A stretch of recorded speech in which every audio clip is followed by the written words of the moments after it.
Now talk to Mbalenhle, who is at the O.R.Tambo International Airport. Mbalenhle Mthethwa. I can see, Mbalenhle, you've moved out of the boarding gate now, a section out to the outside there where we can actually see some of the staff members striking behind you. Talk to us about what's happening, and also if you've managed to talk to some of them to hear their demands.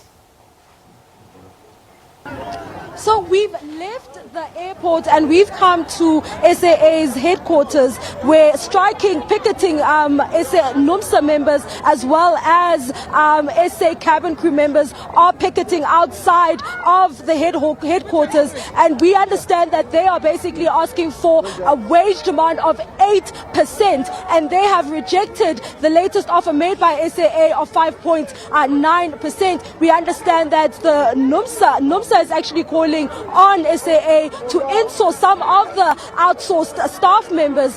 This strike is essentially not only just about the wage demand, but it's also about, some of the financial issues that SAA has spoken about, saying that it is not in a position to give the 8% increase. However, NUMSA is of the view that they need to do something about their procurement processes and cancelling some of those outsourced contracts, which they say is actually bleeding SAA a lot of money. But to speak to us about this strike is no one else but Zwelinzima Vavi. Thank you so much for speaking to us, Deputy President Zwelinzima Vavi. Thank you so much for speaking to us. Please, we understand that the strike has started and it's meant to continue indefinitely. We understand that you will be engaging with SAA. Going into those talks, are you going to be willing to, forego some of your demands? Thank you very much for giving us the opportunity, and good morning to everybody listening. Well, as you can see, the strike is now underway. It is going to be an indefinite strike. It is a strength shown by unity of NUMSA and SACA as the two leading unions that are leading workers into a battle that is simply unavoidable. A strike is always the last resort following the failure of all attempts to solve issues in the boardroom. So in this particular instance, this is the strike that can still be negotiated and settled if management revise their offer and come to the negotiating table with an open mind and with a drive to ensure that the strike doesn't go to the second day. But what do you make of the sentiments, SAA sentiments, that they actually they can't afford the 8% increase, and they're also going ahead with the restructuring process? This is in an effort to save the ailing entity. We understand that it's actually buckling under a lot of debt. Talk to us about that. Management always start by saying they have no cent. The SAA management said that they are offering a 0%. They are now above 5%. And we're asking them to go to the 8% that workers are asking for.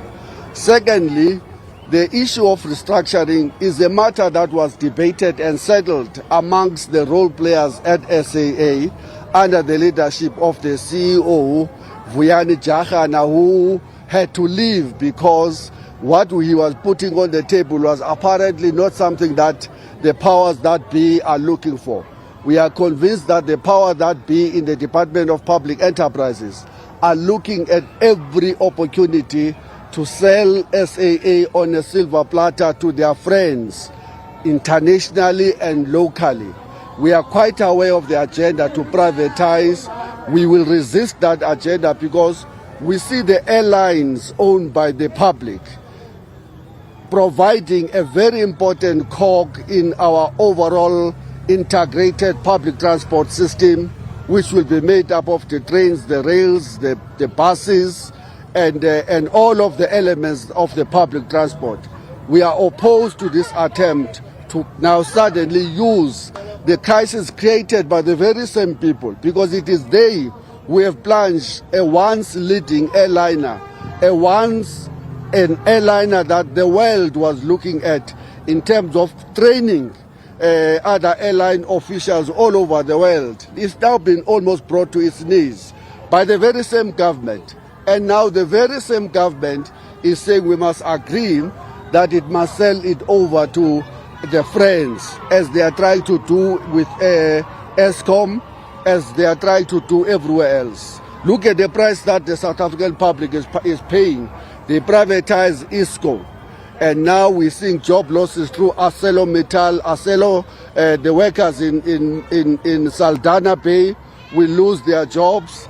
The ISCO workers that used to be in their thousands in Vaderbilt Park have long been gone.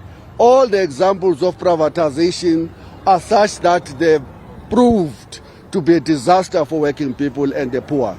Thank you so much for speaking to us. There you have it. That is SAFTU President representing NUMSA speaking to us about the strike and some of their demands and their way forward as they have started embarking on this very same strike that we are covering right now. But for now, it's back to you in studio.